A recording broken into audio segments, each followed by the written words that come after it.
Hi, I'm Kim Vogie, and I'm going to be your host for Worksheet Replacement Therapy brought to you by EduProtocols.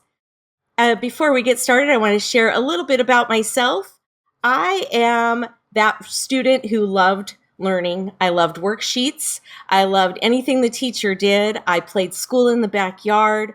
I had a chalkboard that my dad hung in the backyard for me, and my mom would take me to the teacher supply store, and I would get a lesson plan book and a grade book, and I would ask my teachers for the extra dittos left over from class. So that was me in a nutshell. Enjoy that picture from 1970, whatever. My co-author is John Carippo, and he co-created this session with me. And he was not the ideal student. He was that BC student who did not really enjoy what was going on in the classroom because he found those worksheets boring. And so we want to talk to you about different ways that we can revive the classroom and kind of get rid of those worksheets. So I'm not going to read this quote to you, but I am going to point out that when we give our kids worksheets, we are just getting in those basics. I don't even think it's a depth of knowledge 1 sometimes. Sometimes I think it's a 0.5. And it's a means to an end, and the kids will take the path of least resistance to get to where they need to be, which is to turn in the work. Our scores have not come up over the past few decades. When we look at test scores from the NAEP, they've been static. And I'm right there in that static line there, that my scores probably stayed the same. I came in good, I left good. So what can we do to try to change what goes on in our classrooms? When we think about it, when we hold on to information that we learn, it doesn't happen when we're bored. Some of our favorite stories to tell and the things that added meaning to our life probably started with that emotionally charged event. There had to be something that made you want to tell that story. There's that meme that says no good story starts with, I sat down and ate a salad, right? And so let's give our kids something that will bring them some joy and kind of change up the brain waves so that they enjoy that learning. This came to us from Vanessa Heller, who's a teacher I know personally, and we do an EduProtocol to practice grammar that is called 8 parts. And instead of using, the underline the noun once, verb twice, Vanessa gave her students a Guns N' Roses meme to be their kind of starting point for their 8 parts grammar. So I'm sure they had some really interesting sentences to go along with that, and they were probably learning and being joyful at the same time. This is one of our favorite takeaways that we saw and found on the interwebs about how kids may feel about worksheets. And it is an intentional, well, not intentional for us misspelling, but I'm sure this student was unintentionally spelling this word wrong, but we happen to agree with this child. So let's make our lives easier by putting in some routines that can help us out. This comes to us from TikTok, and so I want to play this video for you.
So while we don't want to be, using a lot of trees, we do like the idea of the protocols and getting those routines in place for our students.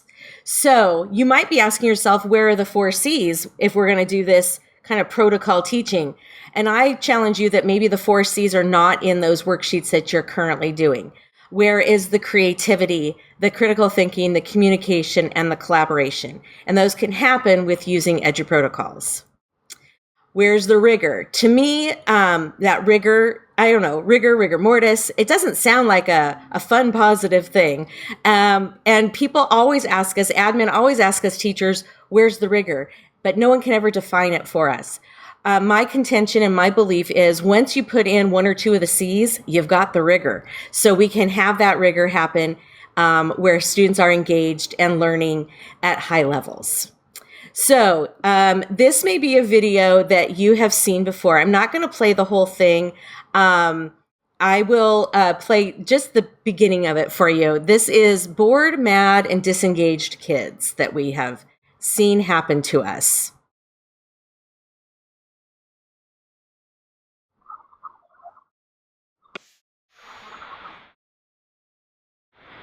So that's the frickin' packet kid. And there's a great podcast by Jennifer Gonzalez called The Cult of Pedagogy, where she goes over this whole idea of the frickin' packets and what we can do to eliminate that from our kids and get them to enjoy school. So that may be what's happening in our classes. So what can we do to change that? And that happens when we see those packets being run off, the boxes of paper being used in the copy room. And so we want to go for some evidence-based intervention here. And here we have John with a bunch of kids, and they are really enjoying themselves learning, and they're using Blooket or Kahoot or quizzes to engage that learning.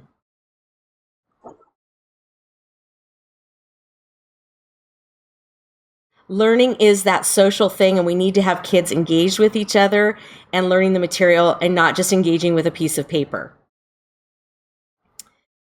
So as we go on, we can see that Fast and Curious, which is kind of our gateway EduProtocol, allows kids to get that fast practice, gets them into the material right away to let them know what they're going to be learning about, kind of establishing the learning objective, and test them what they know. Because if they already know the material, I can move on to something else. So you're going to do one quick rep using any one of the many quizzing programs out there, providing students the immediate feedback and some sort of mini lesson quite often, and then doing another rep so we can see the growth over time.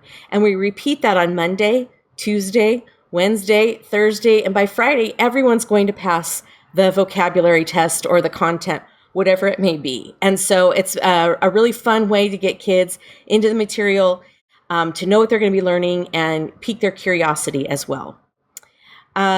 So when we want to have those more complex tasks, we can get there by starting off with this kind of mantra and this kind of idea. We have a teacher who this has worked out for, and she wrote about it here on TikTok. So let's see what Amy has to say.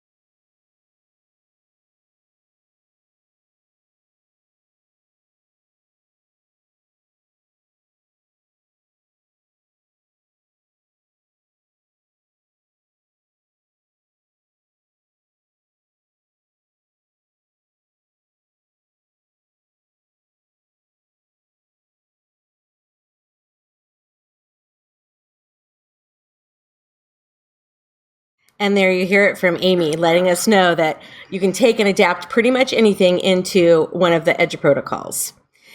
So next diagnosis is we get the idea that you've got a chapter to read or you've got content to cover. What I've seen happen a lot for pacing guides is teachers take the number of pages in the book, divide it by 180 days of school, and that sets the pace. And nothing ever says we have to get through cover to cover on those books. So let's take a look at what happens when we do that. Kids know where to go find book summaries. We know they go use Spark Notes. And now we've got AI in there mixing it up. So what can we do to make the learning happen so that kids don't resort to these other tools out there to fake their learning? So we've got evidence-based intervention here using Lit Circles Plus. So if you think about back to when you may have done Lit Circles in your class before where every student did a different job for that chapter, what Lit Circles Plus does is kind of puts the ownership back on the students, and they each do every job. And they're doing them in short chunks so that it's a small activity to show that they've read the material. And eventually you can have them doing the different jobs. But at first, while we're training students, we want them to be doing each of the jobs. So we want to take them through summarizing, characterizing, conflict, and the critical thinking part, maybe the wishes a character might have. And if we build up those through each chapter or each story, then students will be able to do them on their own as well. Next educational crisis to tackle is that group work. My nephew, I had the pleasure of teaching during our COVID year in 2020, and he absolutely abhors group work. I think he doesn't care for the fairness of it all, or the lack of fairness of it all. The one kid who knows what's going on is going to be the kid who does the work because they want the good grade, or your grade suffers because of them.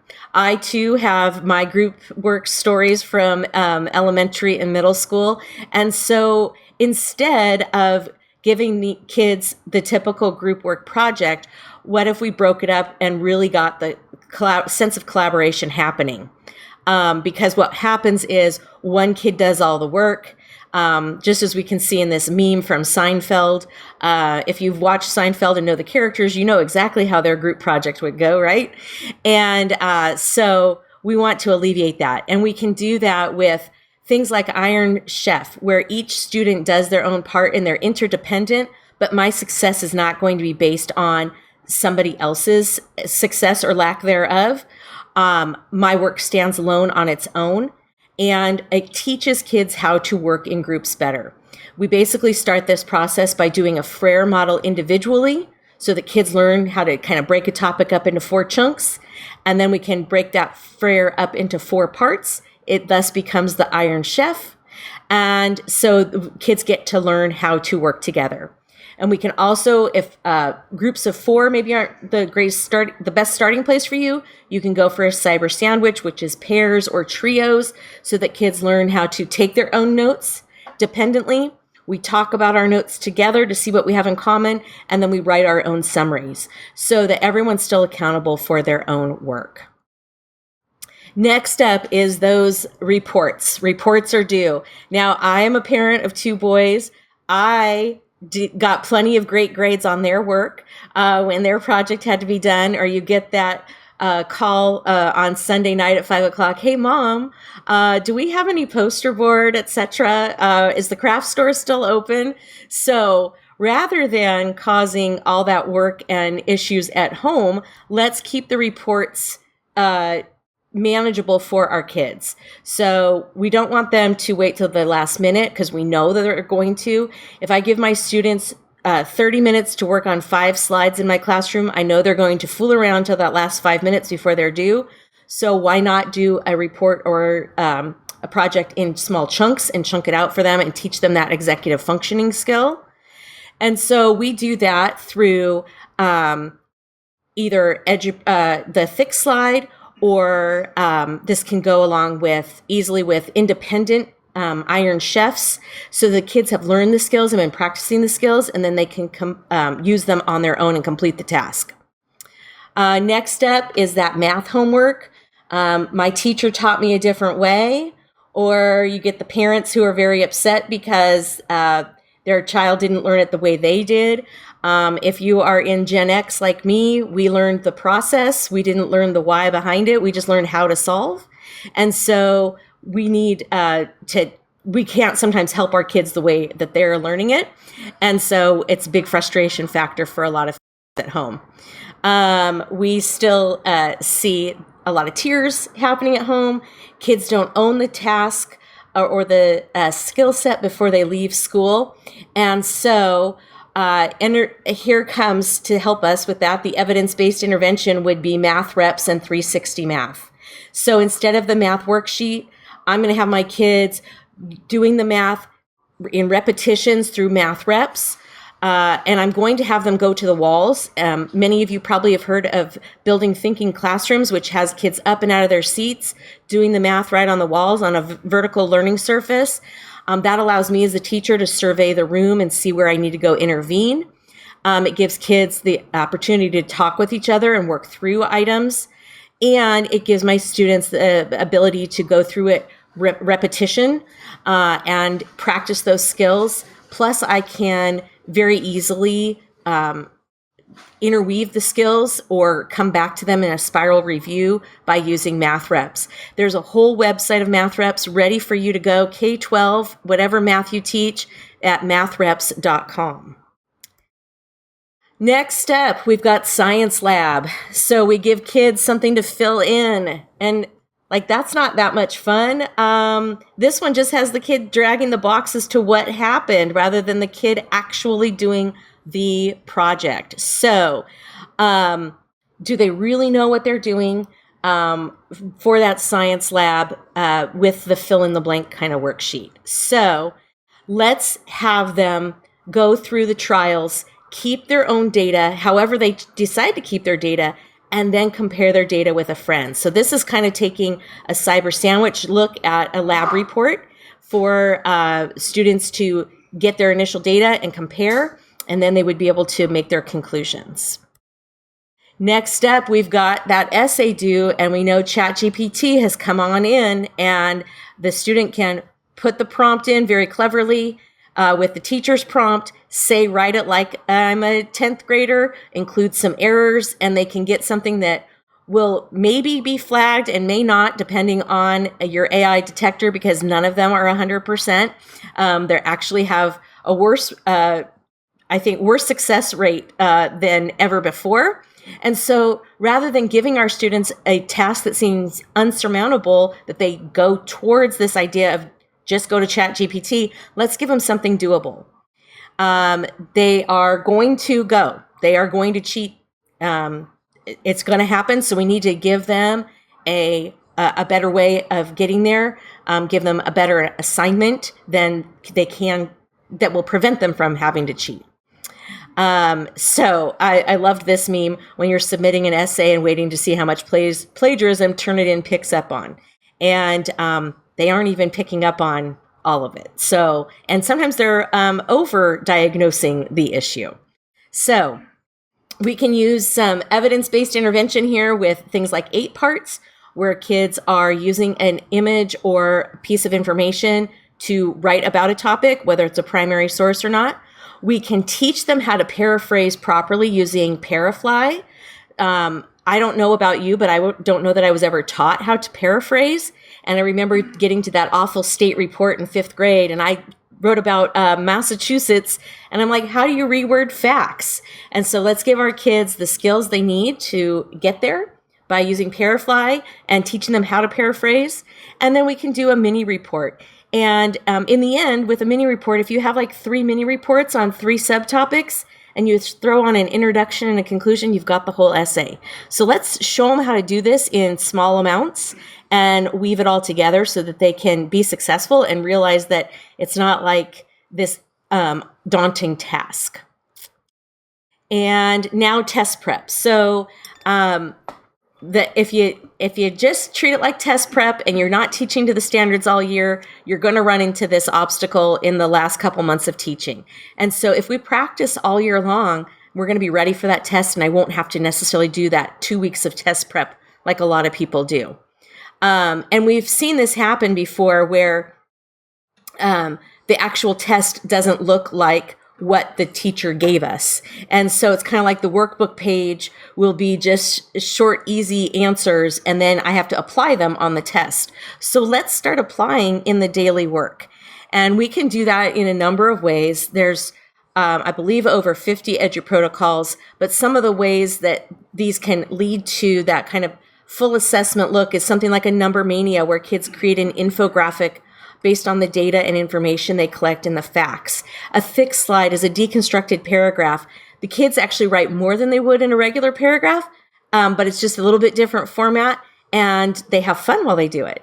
3 times genre challenge. If you only teach in trimester 1 narrative, and trimester 2 persuasive, and trimester 3 your informational writing, you're never going to have kids ready for the test, because the test often picks one of those 3.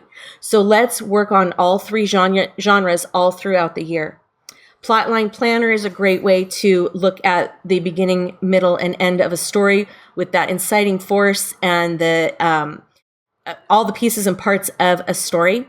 And then again, Parafly, teaching kids how to paraphrase and put things in their own words, because that's what they need to do on the test. They're often told to read 2 different articles and then summarize those articles using evidence from the text. So let's give them the opportunity to practice that. So when you think about the patient with their at-home care, you've got to do your part too, right? So I don't know if any of you have had any surgery where you had to come home and then do the physical therapy. You got to do your part. So what we like to say is an EduProtocol a day keeps the Sunday scaries away, keeps the parents away, as far as they won't be getting down your back because of homework, keeps the principal off your back, because you're going to have joyful kids who are there to learn and practicing all these great learnings with EduProtocols. You can learn more about EduProtocols by listening live to our podcast. We have, I think, over 20 episodes with guests that are various authors and EduProtocol users. Please consider joining our Facebook group. We have a Facebook community of over 22,000 educators. It is the EduProtocols community on Facebook, and I moderate it, and it's a great place to come learn and share and ask for help. There is a whole library full of EduProtocols books. They are even available for relatively low prices for your e-readers. We also have EduProtocolsPlus.com, which is our online platform where we offer free templates and support at higher levels if you want to take part in that. And this is how you get part into the free National Education Health Plan, right? That's it in air quotes there. No waiting period. We've got you covered today. You can email my buddy John or email me, and we are happy to help you at any time. Thank you so much for being here today and listening, and we've got you covered with any kind of EduProtocol anytime to help whatever education issue is happening in your classroom. Thank you so much.